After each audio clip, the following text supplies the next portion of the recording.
Hello there, my name is Alistair Baird from the Darkroom in Cheltenham, and today I'd like to talk about black and white infrared film and the effects that can be achieved. Now, unusually on this, I've gone out on a field trip, so we'll have a look at the results of that in a moment. But before you go out anyway, you need to think about what equipment you need to take with you. So let's have a quick look at this now. First of all, you're going to need a film camera. It doesn't need to be a 120 film camera like this, 35mm would be fine. You're going to need the right film. In this case I've used the Rollei Infrared film. I could have used the Ilford SFX or others. And although these films are badged as infrared, they will photograph and record all the visible part of the spectrum as well. It's just it's had its sensitivity pushed to record infrared. So because it'll record everything, I thought for comparison I'd shoot some photographs with a yellow filter, because that's commonly used with black and white photography. I've done some with no filter at all, and then I've done some with this very dark cherry red. It's a Kodak 89B filter, and its job is to exclude most of the daylight and just allow through the infrared part of the spectrum that we do want to photograph. Now, because you're going to be shooting quite slow exposures with this infrared filter, you need to rate the film at 25 ASA, but check the packaging to see what's needed. Without any filter, this film speed is rated at 400 ASA. So because that's a lot of arithmetic to do, I find that taking a light meter is quite handy to make those switches between one and another. Doesn't need to be a clockwork one like this, an iPhone would do just as well. And where you're using the infrared filter in 25 ASA, which is quite a slow film speed rating, then a tripod is pretty much essential as well. Then you're going to need a bright day. It doesn't need to be wall-to-wall sunshine. In fact, those conditions are generally too contrasty, or a bit too contrasty for good black and white photographs, and you won't have any clouds in the sky. Just a nice bright day will give you good results. So let's have a look at the field trip, see how I got on. Hi, and welcome to the Devils Chimney. It's not a chimney, it wasn't built by the devil, but it's quite a handy landscape that overlooks Cheltenham to demonstrate hopefully this infrared film.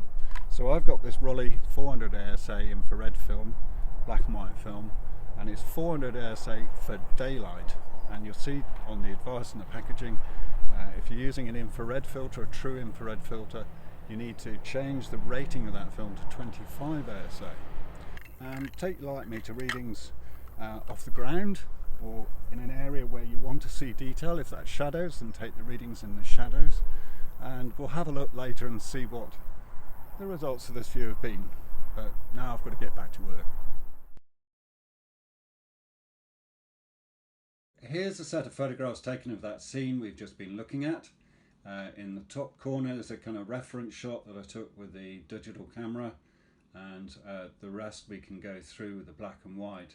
But let's start with the first one of the sequence where it shows the Rollei infrared film with no filtration at all, so just a regular black and white photograph. And you can see particularly up here where in the colour photographs there's some blue showing through the clouds. Here it's just seeing blue as just a light tone, so there's not that detail coming through in the skies. The chimney itself, well, that's standing out quite nicely against the darker looking foliage as it is here. And the other thing to notice is this area up towards the horizon where there's quite a lot of haze. It's obscuring that distant view there. Right, on to the yellow filter. Now a yellow filter will make yellows lighter and will make blues, the opposite colour, darker. That's why it tends to get used with black and white film. And so it's just starting now to distinguish. It's distinguishing the blue sky behind the clouds, and if you were hand printing that or scanning that, that would be quite helpful to show up that bit of detail and a bit of contrast up in the sky. Yep, the chimney is still standing out quite nicely because it's a kind of yellowish colour, and the foliage as well is perhaps a little bit more detailed than the straight photograph, which is kind of what you'd expect. Right, moving on to the real thing. This is the infrared film again with an infrared filter, the black filter in front of it, and you can see what an amazing change, what an effect it's had up in the sky. There's just so much detail of the blue sky, which is recorded really dark. And in the mid-distance here, you can see it's kind of cut through the haze. There's quite a lot of detail in that area. However, the chimney has virtually disappeared against the trees behind, and I'm guessing quite simply the stone isn't reflecting as much infrared light back, so it's tended to appear a little bit darker. Lots of detail in the trees and the leaves, though perhaps not as much as I was hoping for. But this is taken pretty much midsummer in July, so these leaves have started to perhaps lose that freshness that they had, and I think at this stage in the summer they don't reflect as much infrared light. Now the next sequence, I've had a bit more success with foliage by photographing a fern under some trees, a canopy of trees. So let's go on and have a look at that. Okay, I mentioned I'd photographed a fern, and this is the 4 shots that were the results of those. So this colour reference shot, which I took on the digital camera, shows a nice big fern under some trees, and yeah, that's a good reference. You can see up here there's plenty of detail because the digital camera has kind of retained that detail where there's quite a lot of sunlight on those distant trees. The next one, because I forgot, is simply a desaturated version of that digital photograph. So I'll put my hand up. I forgot to take this on film without a filter, but nevertheless you can see just by desaturating it's making those ferns that little bit lighter, isn't it, against the background.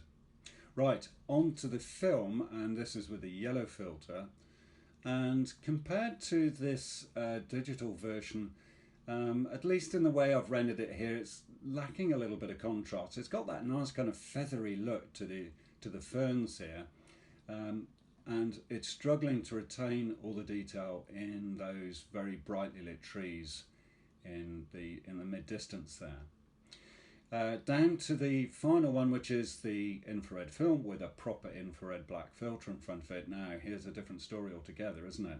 Bags of contrast.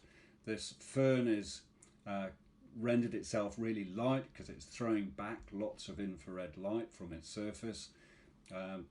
The ground underneath has gone a little bit darker than you can see in these other black and white versions. But on the other hand, it's lost a bit of detail. It's quite a contrasty negative, this. Perhaps could have done with a bit less exposure to help contain that. But the problem is with really bright areas, of course, like this, is that the eye, instead of looking at the fern, your eye tends to wander up to this bright area. So maybe hand printing could resolve that, but nevertheless, it shows that lovely magical quality that can be attained in black and white using a true infrared filter. In this next sequence, I've included several photographs that I've taken myself over the years, just to give you some ideas of different scenes, different conditions, and what can be obtained by using that combination of the film and the true infrared filter.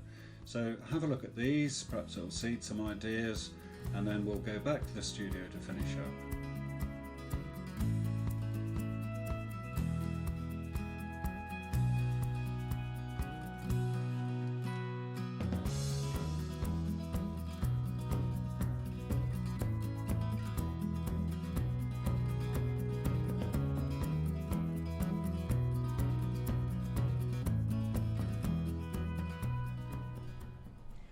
Well, I hope you found some of those results interesting, and perhaps you might be tempted to try some black and white infrared for yourself.